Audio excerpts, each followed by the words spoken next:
겨드랑이 멍울 때문에 걱정하시는 분들이 종종 있으시거든요. 유방 통증뿐만 아니라 겨드랑이 쪽에 생기는 것들은 유방에 생긴 여러 가지 문제들이랑 겹쳐질 수 있기 때문에 항상 우리가 유방도 같이 신경 써서 관리를 하고 있는데, 그 중에 많은 퍼센테이지들은 겨드랑이 부위에 생기는 피지낭종 또는 피하낭종 또는 쉽게 종기라고 얘기를 합니다. 그런 것들이 제일 사실 많고요. 그렇게 생기면 주변이 좀 벌게지고 아프고 붓고 이런 증상들이 좀 흔하죠.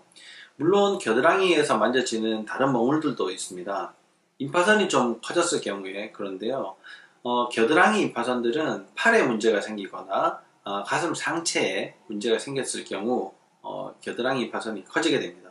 물론 임파선이 주로 위치하고 있는 곳이 목, 겨드랑이, 사타구니인데요. 그 근처에 문제가 생기면 그쪽 겨드랑이 임파선이 커지게 되는 거죠.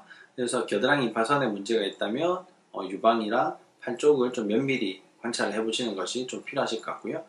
또 세 번째로는 부유방의 경우입니다.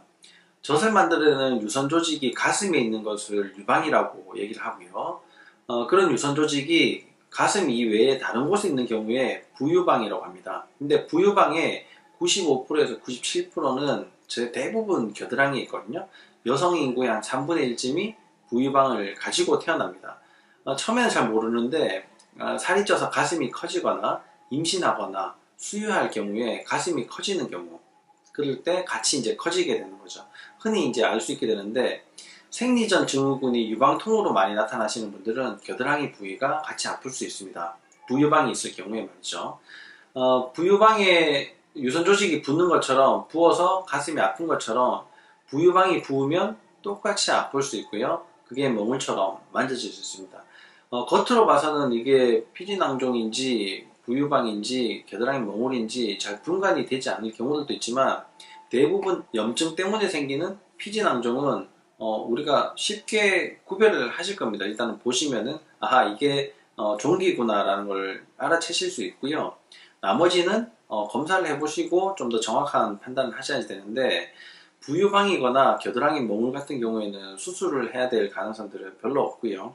피지낭종일 경우에는 크기에 따라서 그냥 간단히 고름만 짜내야 되는지, 아니면 그 절개 자체를 해서 고름 주머니를 다 드러내야지 되는지는 상황에 따라서 좀 달라지게 됩니다.